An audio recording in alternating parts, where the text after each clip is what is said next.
Hi everybody, welcome to North Central Comic Book Club. I'm Jeremy, and this is my first time doing this, but some of you may know Brett. He's been here for a minute, and we're back to talk some comic books, and because we got to pay those gimmicks they keep sending in the mail called bills. So, Brett, what did you bring to discuss today? Well, I brought my recommendation because I'm going to be a little more focused on the independence and kind of the new era of comic books. I brought Something's Killing the Children.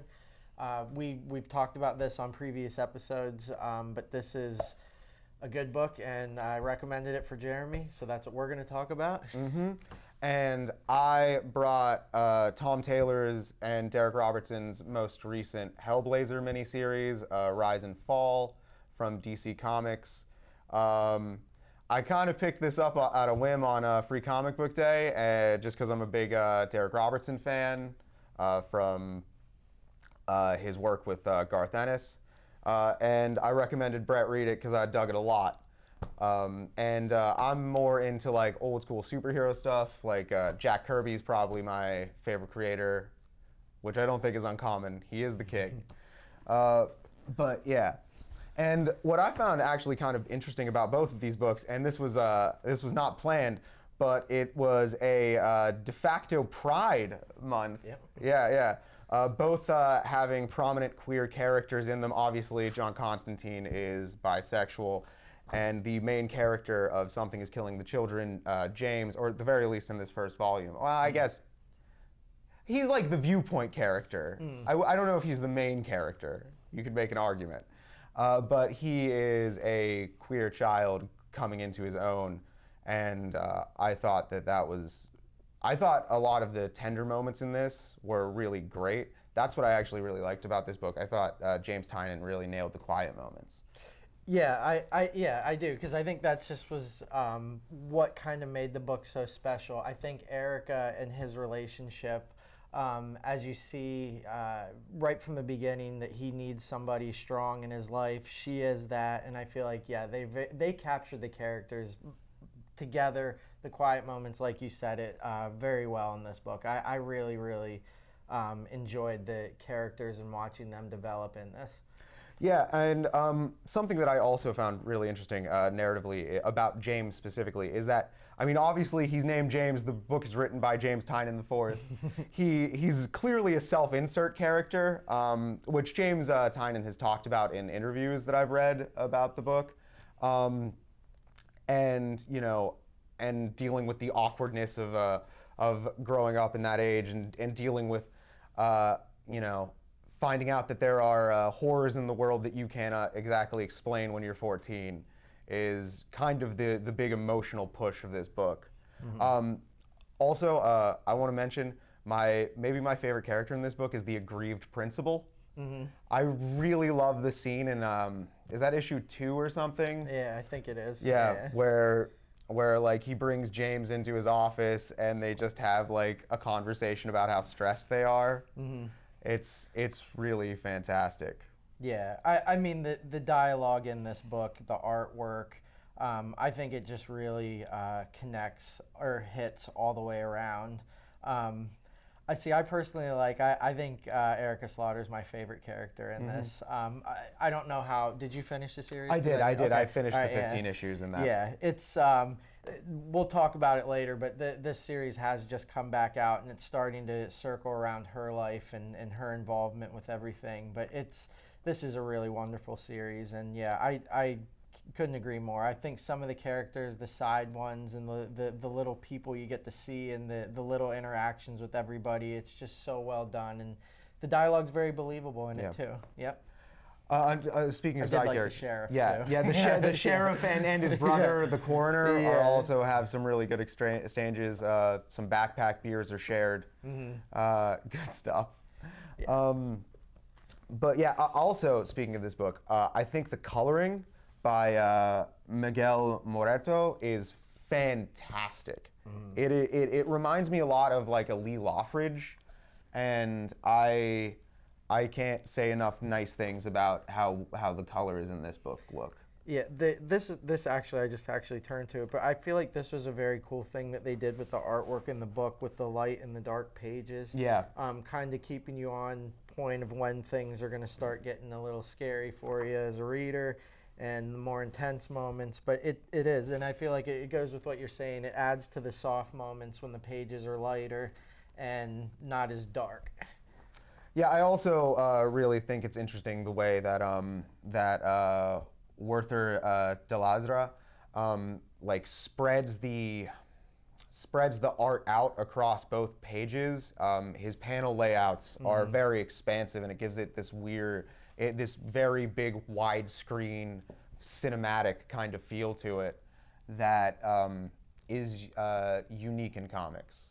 And I know you and I have had this conversation, and again, we'll get into the new stuff, but if you look at it, this is issue 24. This just came out, and the artwork, same artwork, same lettering, same everything. And I know that's something that with these new modern runs, sometimes the artists change because depending on how fast these comics come out, but this has been one that they've stuck it together for 24 issues now, and it's really cool to see it. I mean, that's kind of the nice thing about being independent. You get that flexibility to work with your schedule, and you kind of determine when that goes, and it helps you keep that creative team together, which you don't get the opportunity to in corporate comics.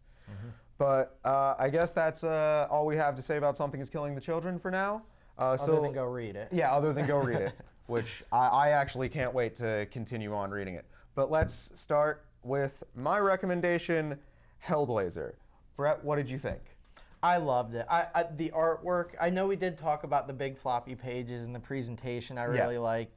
John Constantine as a lead character is outstanding. I feel like just from the moment you get to see him right from the get-go, yeah, it takes a certain guy to be able to bed the devil, and that's exactly what happens in this. I love the artwork. I love the concept of, I don't want to give too much away, but the rich people giving everything they have to get into heaven, I thought was a really cool concept with the book. It's really cool too that it's all one tale in the book. There's no continuation on it, and I really liked it. And it's actually a really cool ending and really happy. So I really liked a lot of it, and the character development in it. Yeah, what I really loved about this book is that I think it's a really great introduction. If nobody has any familiarity with Constantine, I think this is a great book to just hand somebody and be like, here is what Hellblazer is about. It is about a guy who's kind of a drunk, well, not kind of, he's just a drunk, who curses a lot and it does some magic and screws around with demons. Yep. And it's really fun, and I think that Robertson, especially if you're a fan of like The Boys, he just has a nasty edge that few artists have these days. Yeah, the artwork I think really fit the story they were trying to tell, and I feel like it really, I just can't see John Constantine any other way other than how he looks in this book. One of my favorite parts is I like the part with his father in it. I thought the interactions were very good there. Just an all-around fun read. Yeah. There's one specific page where Constantine, and I will pull it up here, where Constantine is just smoking a cigarette, and it's this half panel, this panel that takes up half the page, and Robertson just captures the misery and ugliness that this man has so beautifully. I love it. And we're going to talk about this a little bit later, but Jeff Loeb often said about what his frequent collaborator who just passed, Tim Sale, that what he liked about him is that he could draw ugly people. And what I really love about Derek Robertson is that he excels at drawing ugly people. They're normal, they're real, there's a certain grit to them, and I appreciate that. And I will say kudos to the dialogue because it reads as an English accent throughout the entire thing. No problem seeing it. They're very good with slang in it without kind of weighing the dialogue down to where you're not understanding it or having trouble following it. Just a really well done book. Which is interesting because it's written by an Aussie, Tom Taylor, who I'm also a big fan of. I think the Laura Linney X-23 as Wolverine run was cut way too short and should have kept going. But do you want to get into a preview of some books that you're looking forward to that you bought this week? Yeah, sure. I will say this too. This yeah. was my first introduction into a DC trade. I've done a few floppies here and there, but this was a really cool way to get into DC. So, all around good book. Highly recommend. Recommend both of these. So here's what I picked up this week. I picked up, obviously we talked about it, but Something Killing the Children is moving on. We're on issue 24 now. There is a volume 4 in trade that's out, but the story, like I said, is starting to take a deeper dive into who Erica Slaughter is, how she got involved with everything, and her background.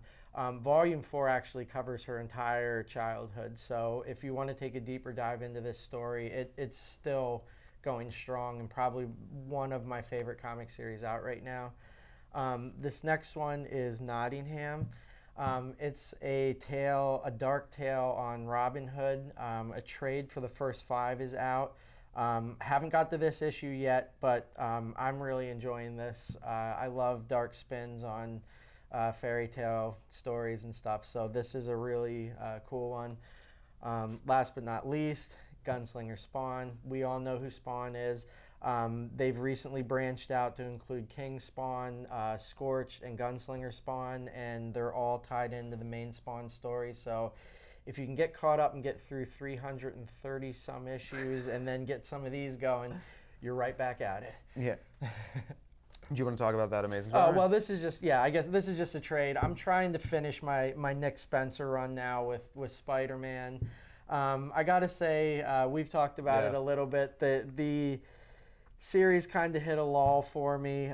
Right after the Absolute Carnage issue, I felt like the King in Black issues, I thought there were a lot of tie-ins and things that didn't really come together, I feel like, the way they wanted to. Plus, a lot of the stories are drawing on. They're dialogue heavy, they're recap heavy, and I want to give Nick Spencer another run on this, but this one's been tough, and I'm just trying to finish it. I will say this, though. I am looking forward to John Romita Jr. coming back to Spider-Man, because I love John Romita Jr. art, so I'm always excited to see that. Yeah, I will say the artwork in these books, though, is absolutely incredible. I know there's been some change of the artist in the series, but the art overall is really good. And I will say, I mean, Nick Spencer is a Spider-Man historian. He's done his homework. He writes, it's all connected to the main Spider-Man story, so he does do a really good job with that. I've only read the first 20 issues of his run, but he was like pulling things from like random Ditko era books,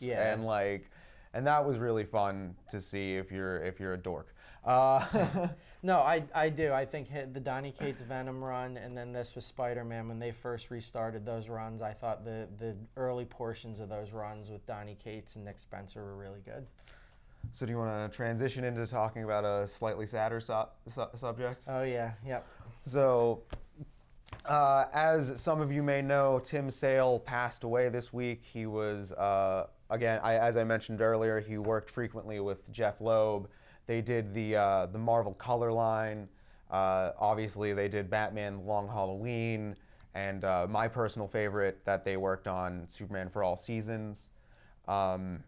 He was a titan of the industry and one of the great artists of the second half of the 20th century, and it's a real shame that he's gone. I highly recommend, though, anybody who hasn't read Superman for All Seasons, go pick that up. It's one of the best Superman stories, and it's only 4 issues long. Do you have any memories of Tim Sale?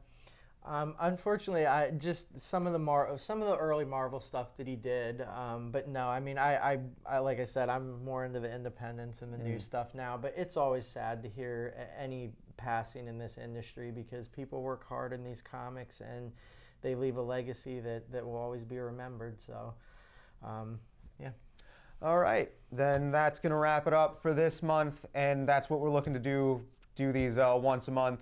So we will see you here at the end of July, where we will be talking about the Independence Day probably after the fact.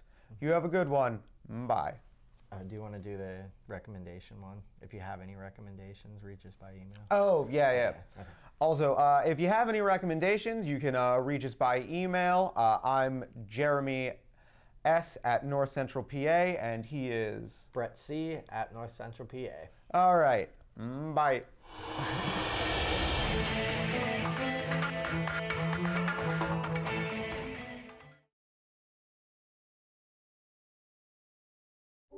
At UPMC, we're pioneering new ways to treat cancer, and we're working to prevent it.